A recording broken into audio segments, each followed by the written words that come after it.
Mga suki ng LRT-1, makinig kayo. May mahalagang balita. Ang Light Rail Transit Line 1 o LRT-1 ay magkakaroon ng huling pagsasara ngayong darating na Agosto 31 at Setyembre 1.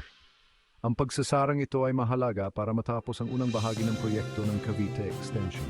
Ang Light Rail Manila Corporation o LRMC ay nagsisigurado sa lahat na ang huling hakbang na ito ay susi sa pagbubukas ng bagong extension. Ang mga nakaraang pagsasara noong Agosto 16, 17, 24 at 25 ay nagbigay daan na sa malaking pag-unlad.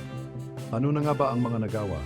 Mga mahalagang hakbang tulad ng pag-verify ng automatic train supervision, pag-update ng signaling systems at pagsubok sa mga komunikasyon.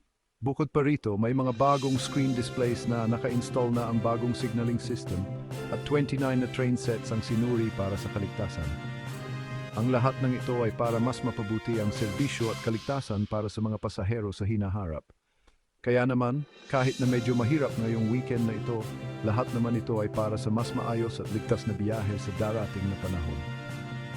Abangan ang mga susunod na balita tungkol sa LRT-1 Cavite Extension. Salamat sa panonood.